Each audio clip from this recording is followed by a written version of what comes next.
What's up, everybody? Welcome to another edition of Itzli Static. It's your boy Itzli here, and today we're going to talk about the Texas Chainsaw Massacre. So here I have an action figure of Leatherface. In the front it says, "Who will survive and what will be left of them?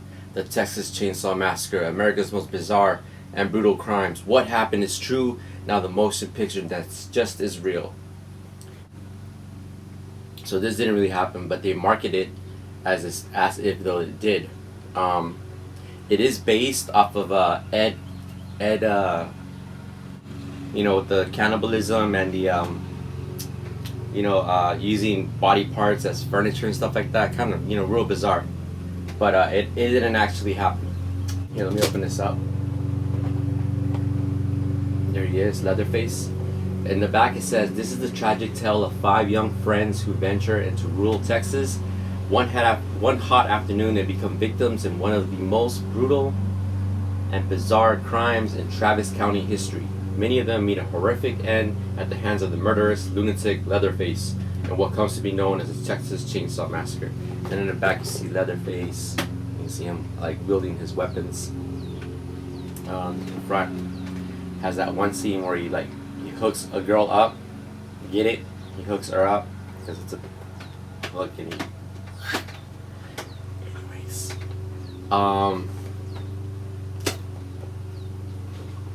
and this is from NECA Toys. All right, so let's open this bad boy up.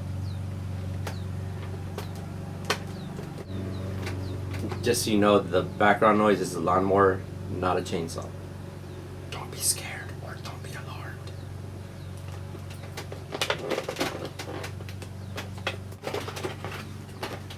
I think I mentioned this before, but I always like the way the NECA sets up the toys. It's like a little book, and it kind of shows you like a picture of what you got, and then like the actual thing, so you can open it when you're shopping. Let's look at this. So something to state about this film is it's a mock-up. It's a mock-up of what the American Family is. So like the typical American family is white, straight, husband, wife, daughter, son. So if you look at the characters in this movie, they're like a mock-up of what the characteristics are of an American family, and I think it's pretty neat. Back like in the 70s, when people would make horror films, they were very they would make you use your senses. In other words, they would manipulate the lighting, the darkness, the sounds, and like the silences, right? So you were always kind of like on the edge. You're very just tense. It's a very uncomfortable movie, right, to watch. And they mess with your senses by like dealing with those factors of light, darkness, sounds, and silence, right?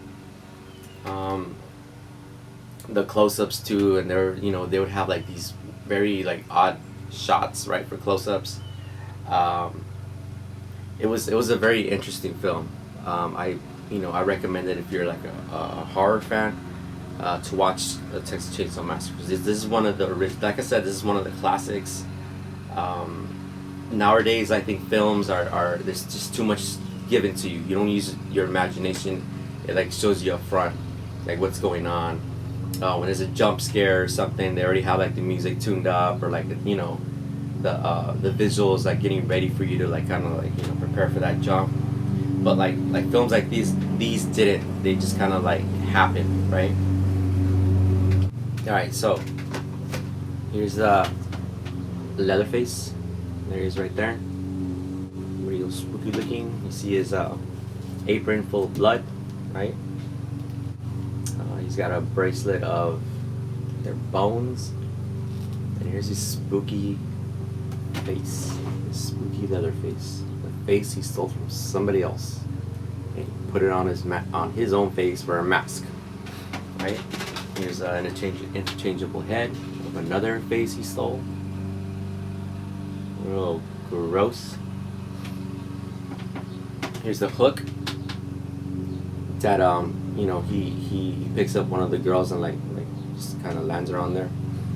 What's interesting about this scene is that they don't actually show her like getting hooked on there. He just kind of does it, and that's the beautiful thing too about like films from this era. Like they don't show you everything. You have to kind of like imagine. You're using your imagination. Some of the accessories is the knife. Here's the mallet. This scene. So this is the first part when you first see Leatherface, and it's just really unannounced. Like you just see a man walking down the hallway, and all of a sudden you see Leatherface come out, and he just like wakala wakala right on the dude's head, and do this like falls and just shaking like violently, you know, because he's got hit in the head by this mallet. But there was no lead up to it. You just see Leatherface. You just see him come up and just boom. Like it was very unexpected just to see it, and I think that was a scary element of the film. You know, it's not expecting that, not expecting to just see him and then boom, you know.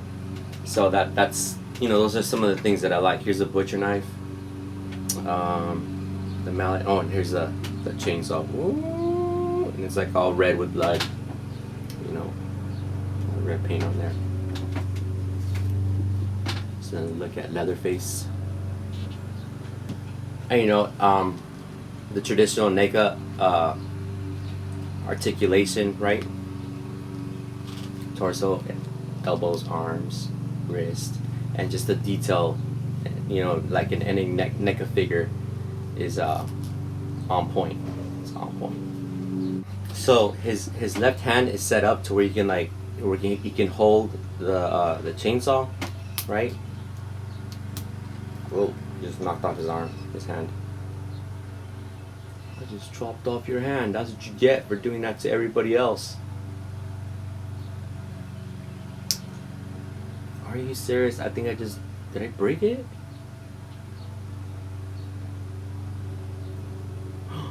Oh man, I broke the handle. Be careful with the handle, guys. I just broke it.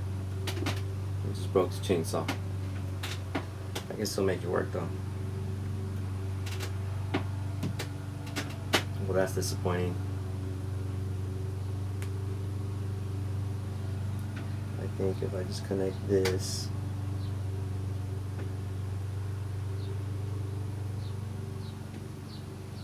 Oh my god.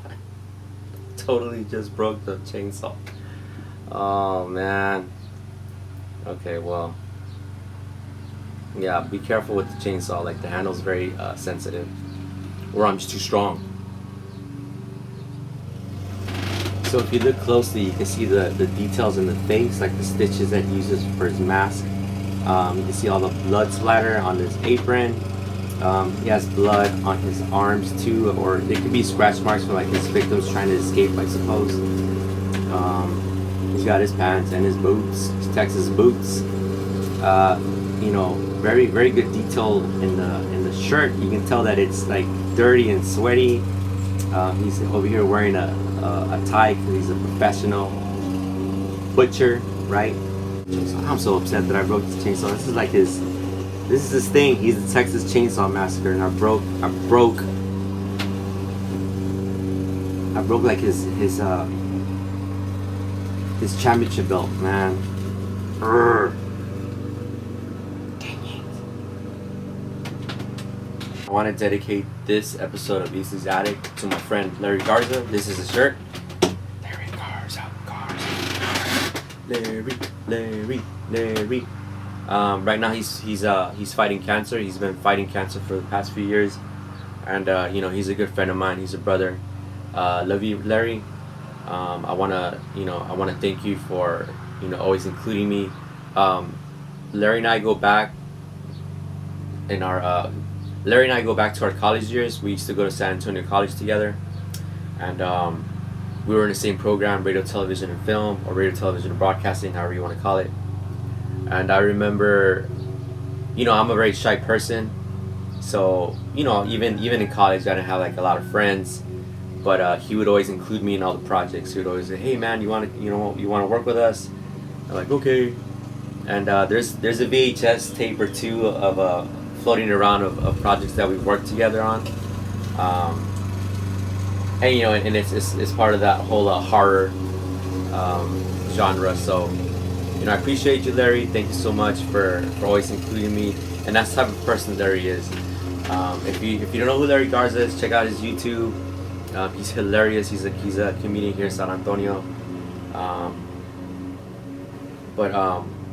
Yeah, thanks for always like just making people laugh, and for, you know, always including everybody, you know. So I appreciate you, love you. I'm gonna post the link to his GoFundMe. So if you can donate any money, you know, to help him out, help his family out, you know, please do so. All right. But until the next time, peace.